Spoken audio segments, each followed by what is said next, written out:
আসসালামু আলাইকুম। ইনশাআল্লাহ আশা করি সবাই ভালো আছেন। আলহামদুলিল্লাহ আমিও ভালো আছি। যে যেখান থেকে আমার ভিডিওটি দেখতেন সবাইকে অসংখ্য ধন্যবাদ ও সর্বদা ভালোবাসা রইল। আম, আসলে ঠিকভাবে আপনাদের সাথে কানেক্টেড হতে পারছি না। তো ইনশাআল্লাহ সামনে থেকে হওয়ার চেষ্টা করব। তো আজকে কথা বলবো হচ্ছে আপনাদের জন্য একটা সুখবর আসতে পারে, এখন তুই আসে না। আমি দেখতেছি অলরেডি অনেক ব্লগাররা এটা সুখবর হিসেবেই এখন প্রচার করে দিচ্ছে, বাট এই সুখবরটা আসতে পারে এরকম একটা ব্যাপার আপনাদের সাথে শেয়ার করব।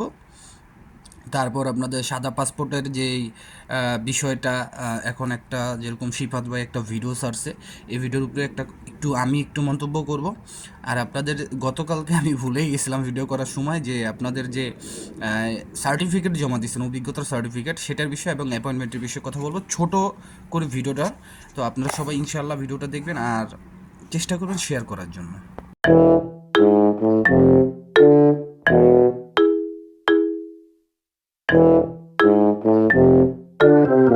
তো সব কিছুর জন্য আলহামদুলিল্লাহ। তো প্রথমেই আমি যে কথাটা বলতে চাই, আজকে ভিএফএস গ্লোবাল থেকে প্রচুর পরিমাণ পাসপোর্ট ফেরত দেওয়া হয়েছে। আর হচ্ছে আপনার অনেকেই ভিসা পাইছে।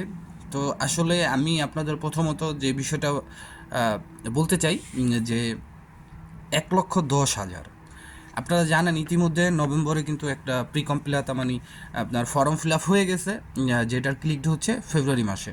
এটা হচ্ছে এই 2025-এর যে 24-এর যে ক্লিক ডেটা, সরি 25-এর যে ক্লিক ডেটা সেটার, ঠিক আছে।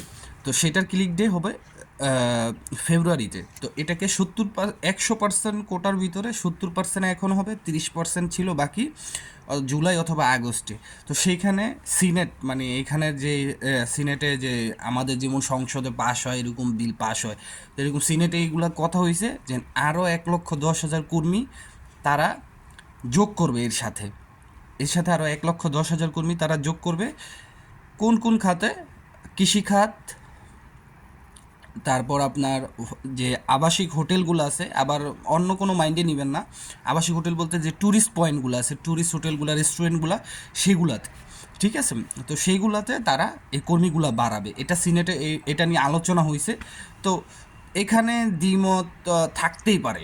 তো এখন তৈরি যেহেতু এটার গ্যাজেট প্রকাশ হয় নাই, তো সেহেতু এটা আপনাদের 100% শিওর বলা যাইতেছে না যে আদৌ কি 1,10,000 অ্যাড হবে কিনা। যেমন আমরা 2023 সালে দেখছিলাম সম্পর্ক কোটার আন্ডারে 40,000 না 30,000 এরকম একটা আপনার কর্মীর যে ব্যবস্থাপনা তারা কিন্তু বাড়িয়েছিল, কোটার বরাদ্দ বাড়িয়েছিল। তো এরকম এখন এটা হবে। আর এটা মনে রাখতে হবে, সামনে ইতালিতে নির্বাচন, এখন তারা এইগুলা করবেই। এবং এমনও হতে পারে যে সামনে তারা সানাতুরিও দিতে পারে, বলা যায় না। তো এখন তৈরি কোনো কিছু 100% শিওর না। যদি গ্যাজেট প্রকাশ হয় তাহলে সেটার সাথে অ্যাড হবে, যদি গ্যাজেট প্রকাশ না হয় তাহলে হবে না। তবে আমি মনে করি যারা এই 2025 সালের এই ফেব্রুয়ারিতে এবং জুলাই আগস্টে জমা দিবেন, ছেলে হোক মেয়ে হোক বৃদ্ধ হোক বয়স্ক হোক, যাই মানে একটা লিমিটেশনের ভিতরে আছেন যে 18 বছরের ঊর্ধ্বে লাগবে এবং 65 বা 60 বছরের নিচে এরকম, তারাই কিন্তু এই বছর সবচেয়ে বেশি, যদি মালিক ভালো হয় বা আপনার মধ্যস্থকারী ভালো হয়, তাহলে কিন্তু আপনাদের আসার পার্সেন্টেজ খুব ভালো, আপনারা সহজে আসতে পারবেন, কোনো ভোগান্তি হবে না। দ্বিতীয় যে কোশ্চেনটা সেটা হলো সাদা পাসপোর্টের বিষয়ে আমাদের আপডেট। তো সিফাত ভাইয়ের একটা ভিডিও আমি দেখলাম, আমি আমি আমার স্ক্রিনে তার ভিডিও উঠাইতে চাই না, কারণ তিনি তার ব্যক্তিগত মতামত এবং তিনি যে আপডেট পাইছে সেটাই। তো তার আপডেটে ছিল কি, যে এখানের কিছু পেরপুত্তরায় তা উকিল সহ যাওয়া হয়েছিল। তো উকিল সহ যাওয়ার পরে ওইখান থেকে বলছে যে আমাদের কিছু করণীয় নয়, যা করবে এম্বাসি করবে। এখন হতেই পারে এটা যে কোনো, আপনি মনে রাখবেন ইতালি এমন একটা দেশ, আপনার এই এই যে ধরেন এ বাসায় এই থানায় কি, ধরেন দুইটা থানা একসাথে, এই যে আমার হাতের দুইটা আঙ্গুল, এই দুইটা আঙ্গুল হচ্ছে দুইটা থানা। এই থানায় কী হচ্ছে এই থানা জানে না, এই থানায় কী হচ্ছে এই থানা জানে না, ঠিক আছে এরকম। তো এর আগে অনেক জায়গায় খবর দেখছি যে আপনার নেপোলি বা আদার্স কান্ট্রি, এই আদার্স শহরগুলোতে, পীরপুত্তরাগুলোতে অনেকে উকিল নিয়ে গেছে, তারা বলছে আমরা কাজ শুরু করে দিছি বা খুব শীঘ্রই কাজ করব। তো এখন উনি যেটা বলছে যে এখান থেকে কাজ শুরু হয় না, এখন ওই অঞ্চলে নাই শুরু হইতে পারে। তারপরে এটা আমি বলবো না, তবে আমি আপনাদের একটা কথা বলি, যত ব্লগার আছে বা আমরা যারাই ভিডিও করি, সব সময় আমাদের সুখবরটা কানে নেবেন। আমি একটা কথা আপনাদের বলি, সবসময় আমাদের সুখবরটা কানে নেবেন, সবসময় আমাদের আপনার কি বলে আপনাদের যে গুরুত্বপূর্ণ আপডেট যে সচেতন করি এই বিষয়টি কানে নেবেন। কিন্তু আমরা যে আপনাদের এরকম মানে অথেন্টিক কোনো নিউজ ছাড়া মানে এরকম মানে বলা যায় যে এটা হতে পারে বা হবে এরকম এই সব বিষয়গুলো আপনারা কানে দিবেন না।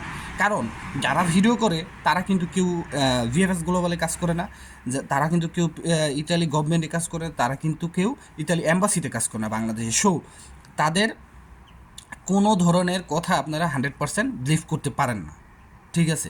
আশা করি বুঝতে পারছেন। কারণ অনেক ভিডিওর অনেক এখানে অনেক ক্যাপাসিটি আছে, বুঝবেন না আপনারা ভাই। বুঝি তো, আমি তো একটু হইলেও বুঝি না, কী করলে ভালো হয়, কী করলে কী হয় বুঝি। এখন তার পরবর্তী যে কথাটা ছিল যে এইভাবে যদি হয় তাহলে পাসপোর্ট দিতে আরও 6 মাস 1 বছর লাগে। আমি মিনিমাম আপনাদের বইলা দিতেছি যে আগামী মার্চ এপ্রিল পর্যন্ত আপনাদের সময় লাগবে ওই পাসপোর্টের যে কার্যক্রম এগুলো শেষ হইতে। মানে সাদা পাসপোর্ট তো দিয়েই দিব, তারপরে ভিসার যে কাজগুলো এইগুলা হইতে সময় লাগবে। দেখেন, পেরপুত্তরাগুলোতে ভাগ করে দিছি, ঠিক আছে? পেরপুত্তরাগুলোতে ভাগ করে দিছে। আর আপনার আমার মনে হয় না এত সময় লাগবে। তো যাই হোক, ইনশাল্লাহ এটা খুব ভালো একটা পদ্ধতি করছে। তারপরে আসি অ্যাপয়েন্টমেন্টের বিষয়টা। অ্যাপয়েন্টমেন্টের বিষয় যে বিষয়টা, অ্যাপয়েন্টমেন্ট কিন্তু অলরেডি চালু হয়ে গেছে, এরকমটাই কিন্তু শোনা যাইতেছে, ঠিক আছে? এবং অনেকেই দেখতেছে যে অ্যাপয়েন্টমেন্টের লিস্ট দেখাইতেছে। তবে আমি এখন তুই 100% শিওর না। যখন আমি নিজের চোখে দেখুম বা নিজে জানুম, কানে শুনুম যে না হইছে, আমি এটা যাচাই বাছাই করুন, তখনই আপনাদের বলতে পারুম। আর যদি এরকম কেউ হয়ে থাকে অবশ্যই আমার সাথে একটু শেয়ার করতে পারেন, তাহলে আমি আদার্স মানুষগুলোকে বলতে পারবো, হয়তো আপনার পরিপ্রেক্ষিতে তারা একটু উপকারিত হবে, ঠিক আছে? আশা করি বুঝতে পারছেন। এবং আমার যতটুকু ধারণা যে এই মাসেই আপনারা অ্যাপয়েন্টমেন্ট পাওয়া শুরু করবেন। এই মাস থেকে আপনাদের পাসপোর্টের জন্য ডাকা শুরু করবে, পাসপোর্ট ফেরত দেওয়ার জন্য, মানে আবার ব্যাক পাসপোর্ট জমা দেওয়ার জন্য। ভুলে গেলে চলবে না যে অনেকেই কিন্তু পাসপোর্ট রিটার্ন পাওয়ার পরে আবার পাসপোর্ট জমা দিয়ে ভিসা পাইছে। তো সেই ক্ষেত্রে কোনো কান পড়া শোনা যাব না।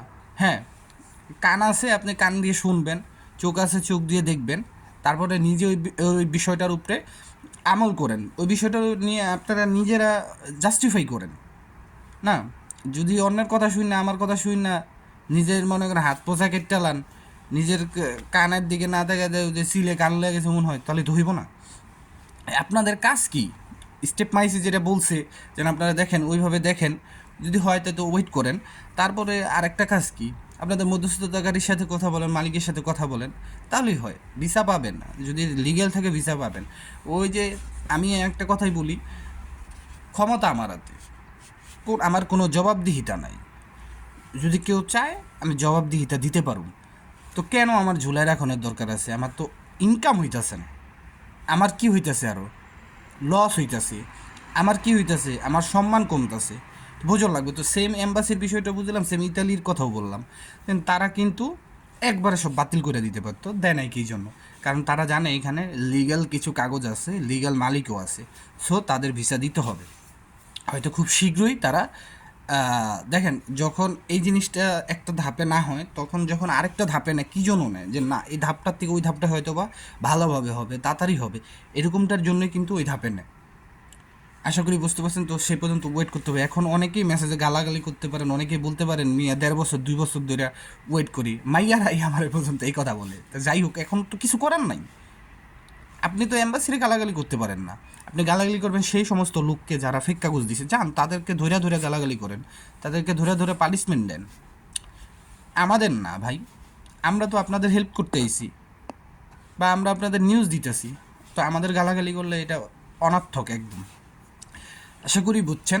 তারপর হচ্ছে শেষ যে বিষয়টা, যেটা হচ্ছে আপনার আপনারা যারা নুরস্তার সাথে এক্সপিরিয়েন্স সার্টিফিকেট অথবা অভিজ্ঞতার সনদ বা কাজের সার্টিফিকেট দিয়েছেন, আপনারা জাস্ট একটু যারা ইনস্টিটিউশন থেকে এই কাগজগুলি নিছেন তারা একটুখানি আপনারা কাইন্ডলি চেক করে দেখবেন আপনাদের কাগজগুলি কি অনলাইনে শো করতেছে কিনা, এটা একটু আপনারা চেক করে দেখবেন। আর যারা আপনার একদম মেন অফিস থেকে নিছেন, যেমন কৃষি অফিস থেকে, তো তাদের বিষয়ে তো আর কিছু বলার নাই, এটা তো একদম গভর্নমেন্ট। তারপরেও তাদেরটা অনলাইনে থাকতে পারে, আপনারা একটু চেষ্টা করে দেখবেন যে অনলাইনে আছে কিনা। তো আজকের মতো এইখানেই। আর সবাই আমার ফেসবুক এবং ইউটিউবে ফলো রাখবেন। বিভিন্ন দেশের এম্বাসি খুলতেছে, ওপেন হইতেছে, ভিএফএস গ্লোবাল বাংলাদেশ ওপেন হইতেছে। এই বিষয়ে আমি কপি পোস্ট হোক বা আমার পরিচিত ভাইদের থেকে কপি করে হোক আমি আপনাদেরকে আপডেট দিব ইনশাআল্লাহ। তো সবাই ভালো থাকবেন, সুস্থ থাকবেন, আমার জন্য দোয়া করবেন, সবার জন্য দোয়া রইল। আসসালামু আলাইকুম, আল্লাহ হাফেজ।